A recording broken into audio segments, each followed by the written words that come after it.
Uttar Pradesh police 49,568 के तीसरा batch यानी कि पीएससी कैंडिडेट 18,208 के मेडिकल को लेकर आज 4 जुलाई 2021 में एक महत्वपूर्ण खबर आ चुकी है, जिसको लेकर हम आपके साथ डिस्कशन करने वाले हैं। तो सेशन को कंटिन्यूस देखते रहिएगा। प्रथम बार जुड़े हैं तो चैनल को सब्सक्राइब करके बेल आइकन दबाना ना भूलें, ताकि रेगुलर बेसिस पर आगे के जो भी आपका वीडियोस रहें उनका नोटिफिकेशन आप तक पहुंच सके। तो सर्वप्रथम मैं आपको बता देना चाहूँगा कि उत्तर प्रदेश पुलिस विभाग में पीएससी पोस्ट पर जो 49,568 भर्ती प्रक्रिया है, उसके जो मेडिकल नहीं हो पाने का कारण वो क्या है, और पीएससी की जो नियुक्ति होनी है वो कुछ लोगों का कहना है कि 2021 में हो जाएगी, और मैक्सिमम नंबर ऑफ जो सोर्सेस आप देखने को मिल रहे हैं वो ये भी कह रहे हैं कि 2022 में होगी। मैं आपको सारी की सारी चीज़ें स्पष्ट कर देना चाहूँगा कि पीएससी की जो नियुक्ति होनी है वो 2021 में ही होगी। ये चीज़ बिल्कुल कंफर्म है, आप इस चीज़ को लेकर बिल्कुल परेशान ना हो। दूसरी चीज़ बात आ जाती है मेडिकल को लेकर। तो एक चीज़ आप देख पा रहे होंगे कि कुछ समय पहले यानी कि लास्ट वीक में मैं आपसे कह पाऊँगा प्रॉपर वे में हमारे कुछ कैंडिडेट जो थे वो लखनऊ पहुँचे थे, जाकर उन्होंने कुछ प्रोटेस्ट करने की बात की थी। बट किया भी था, बट इतना बड़ा रेस्पॉन्स उससे देखने को नहीं मिला। उससे सिर्फ और सिर्फ एक ही रिजल्ट निकल के आया कि जेल बॉर्डर फायरमैन का फाइनल रिजल्ट आ गया, और अगले दिन एक माननीय सीएम योगी आदित्यनाथ जी के द्वारा एक सम्मान प्रोग्राम रखा गया, जिसमें उन्होंने नियुक्ति पत्र बतौर दिए गए थे। बट वो एक प्रकार से हम कह सकते हैं कि सिर्फ और सिर्फ अपनी प्रेजेंटेशन के लिए अपना थोड़ा सा प्रचार और प्रसार के लिए ये प्रोग्राम रखा गया था। बट पीएससी 18,208 की उस दिन भी कोई बात नहीं की गई। अब कुछ लोग इस प्रकार का वीडियोस दे रहे हैं कि भाई आप 10 जुलाई के लिए क्या करना है कि 10 जुलाई के लिए आपको पुनः लखनऊ चलना है। कुछ लोगों का कहना है कि 5 जुलाई को हम पुनः लखनऊ चलने वाले हैं। तो मैं आपको सभी चीज़ों से स्पष्ट करा देना चाहूँगा कि हमें किसी भी प्रकार से फिजिकली टेंशन लेने की ज़रूरत नहीं है। हमें जो भी करना चाहिए वो वास्तविकता यह है कि भाई अभी हमें जो भी करना है वो हमें सोशल मीडिया प्लेटफॉर्म के साथ करना चाहिए, मिलकर करना चाहिए, एक साथ आना चाहिए। बट अगर कोई ये कहता है कि आप फिजिकली लखनऊ चलें, वहाँ जाके प्रोटेस्ट करेंगे या धरना प्रदर्शन करेंगे या फिर किसी का घेराव करेंगे, तो मेरी राय तो यही है कि वो सब चीज़ें बेकार की हैं। स्पष्ट तौर पे बात इस प्रकार से हो गई है कि जो हमारा पीएससी का जो मेडिकल है वो कुछ लोग कंफ्यूज आपको कर रहे होंगे कि जुलाई में हो जाएगा, कुछ लोग कंफ्यूज कर रहे होंगे अगस्त में हो जाएगा। और मैं ये चीज़ आपको प्रॉपर वे में पहले से बताता आ रहा हूँ कि भाई अगर पीएससी का मेडिकल होगा तो अपने तय और निर्धारित समय पर ही होगा। उससे पहले सीएम मुख्यमंत्री योगी आदित्यनाथ जी खुद भी अगर लंगोट फोड़ के खड़े हो जाएं तो भी आपकी ट्रेनिंग नहीं कराई जा सकती। I guarantee it. पूरा डिपार्टमेंट एक तरफ और हमारी राज्य सरकार एक तरफ, ये चीज़ बिल्कुल क्लियर है। अगर हम सब लोग नंगे होकर भी लखनऊ पहुंच जाएंगे तो भी हमारी ट्रेनिंग अभी नहीं कराई जा सकती, क्योंकि भाई सिचुएशन को देखना पड़ेगा। हाँ, जेल बॉर्डर फायरमैन की ट्रेनिंग कराई जा सकती है, इतने पोस्ट के लिए हमारा जो ट्रेनिंग सेंटर है वो अवेलेबल है, क्योंकि मैक्सिमम नंबर ऑफ कैपेसिटी जो ट्रेनिंग की है वो 23,000 है। और अभी जो सेकंड बैच के कैंडिडेट अपने आमद कराए हैं और आरटीसी में पहुंचे हैं उनकी संख्या 15,000 है। 15,000 और 23,000 के मध्य का अंतर हमारा 8,000 हो जाता है, और हमारे जेल बॉर्डर फायरमैन के कैंडिडेट की संख्या 6,000 के लगभग है, 5,800 कुछ संख्या है।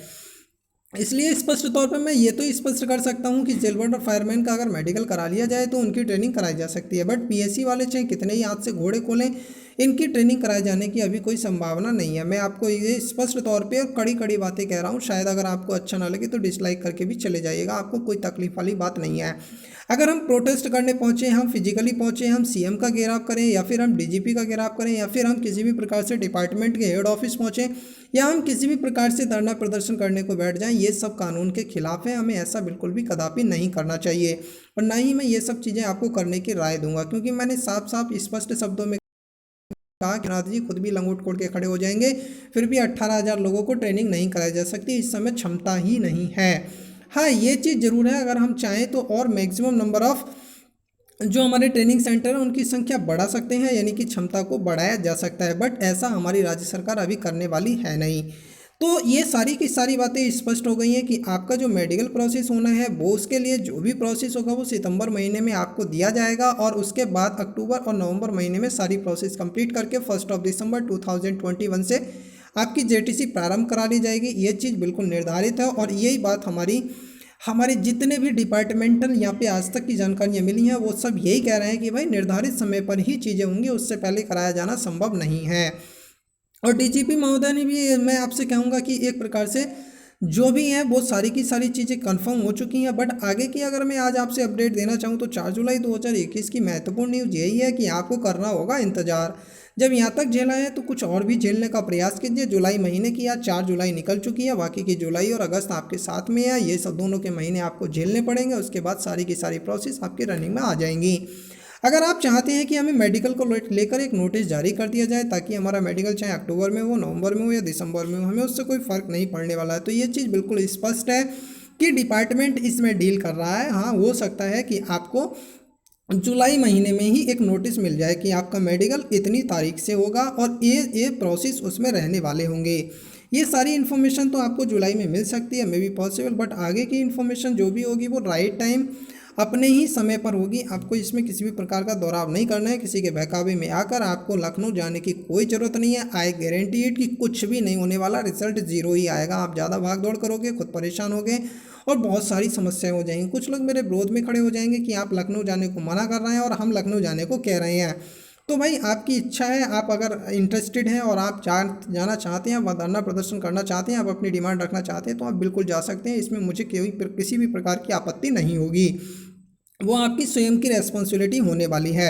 मैं ये नहीं कह रहा हूँ कि आप मत जाइए, बट मैं ये कह रहा हूँ रिजल्ट जो भी आएगा वो एज वेल आपका वैसे ही आएगा जैसे आप घर बैठे रहोगे तब भी आपका रिजल्ट वही होना है। अब एक्चुअली रीजन क्या है, इसके पीछे का लॉजिक क्या है? जो लोग आपको उकसाने का काम कर रहे हैं वो खुद तो ट्रेनिंग सेंटर पर ट्रेनिंग कर रहे हैं और आपको उकसा रहे हैं कि आप लखनऊ जाओ, आप ये करो, आप वो करो, आप वो करो, आप वो करो। क्योंकि प्रथम बैच जब चला गया था तो द्वितीय बैच को उकसा रहा था और वो लोग यही प्रोसेस कर रहे थे। लेकिन हमारा ये रिजल्ट निकला कि समय से पहले कुछ भी निर्धारित नहीं हो सका और ये ज़्यादा अफवाहें फैलाने के कारण, ज़्यादा परेशानी उठाने के कारण ही उनकी जो जेटीसी थी वो 1 महीने बाद ही हुई थी। अगर आप इसी प्रकार की दोहराव करेंगे तो हो सकता है कि 2022 भी आपको देखने का मौका मिल जाए और आपकी जेटीसी जनवरी में प्रारंभ कराई जाए। बट इस स्पष्ट तौर पे मैं कहना चाहूँगा कि 6 महीने का आरटीसी होता है, 1 महीने पहले जेटीसी प्रारंभ करा ली जाती है नेक्स्ट बैच की। इस प्रकार से 1 दिसंबर 2021 ही आपका एग्जैक्ट डेट हो जाएगा, जब तक कि आपको वेट करना ही करना है। इससे पहले अगर कोई प्रोसेसिंग आती है तो उसके लिए हम लेटेस्ट अपडेट के साथ आपके साथ जुड़े हुए हैं। बट आपको डिपेंड करना है कि सही रास्ता चुनना है या फिर गलत रास्ता चुनना है। अगर आप गलत रास्ते पे चलना ही चाहते हैं तो आप जाइए और जो चाहें वो आप करिएगा। अब डिपेंड करता है कि आप वीडियो लाइक करें, शेयर करें, ना करें, वो एक अलग बात है। बट अगर सही बातें आपको ना बताई जाएँ तो वो गलत बात है। चलिए, तो नई अपडेट के साथ Uttar Pradesh police 49,568 PSC candidate 18,208 के मेडिकल को लेकर एक जैसी भी सूचना मिलेगी मैं आपके साथ पुनः डिस्कस करूंगा। और अंत में ये स्पष्ट कर देना चाहूँगा कि भागने से कोई फ़ायदा नहीं है, इंतजार करो और अगर कोई और एग्ज़ाम आपने फिलअप कर दिया है तो उसकी तैयारी करना स्टार्ट कर दो। भागने से कुछ नहीं होगा, जो भी चीज़ें हैं वो निर्धारित समय पर ही होंगी, तय समय पर ही होंगी। जो लोग उकसा रहे हैं उनसे कहो कि प्लीज़ आप ऐसा ना करें, हमारे दिल को ठेस ना पहुँचाएँ। आपने जो समस्याएं झेली वो आप हमें झेलवाना चाहते हैं तो ये सब बेकार है। आप जाके डंडों से पिटे थे या जो भी हुआ था आपके साथ, जैसा भी बर्ताव हुआ था, आप वो सारी चीज़ें हमें करवाना चाहते हैं। हमें ऐसा नहीं करना है। अगर आप आके हमारे साथ अगर चलने को तैयार होंगे तो आई गारंटी इट मैं भी आपके साथ चलने को तैयार हो जाऊंगा। This one is the accurate information according to me. अगर जो लोग आपसे कह रहे हैं कि आप साथ में चलिए और वो ट्रेनिंग सेंटर से छोड़कर, ट्रेनिंग सेंटर से अपना लीव लेकर, छुट्टी लेकर, जो भी लेकर अगर वो आएँ और आपके साथ चलने को तैयार हों तो मैं भी आपके साथ चलने को तैयार हूँ। आप कमेंट कर दीजिएगा, आई गारंटी इट चलूँगा ज़रूर।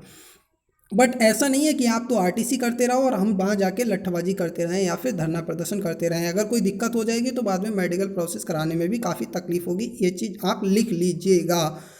सो आई होप कि सारी की सारी इन्फॉर्मेशन आपको समझ में आ गई होगी। बातें मैंने आपके ही भले के लिए की हैं, आपके ही फ़ायदे के लिए की हैं। अगर आपको ये रिवर्स लगता है तो एक अलग बात है, बट अगर चीज़ें समझ में आ जाएँ तो वो सही बात है। चलिए, मिलेंगे एक नई अपडेट के साथ नेक्स्ट सेशन में। Thank you for watching this session. जय हिंद, जय भारत।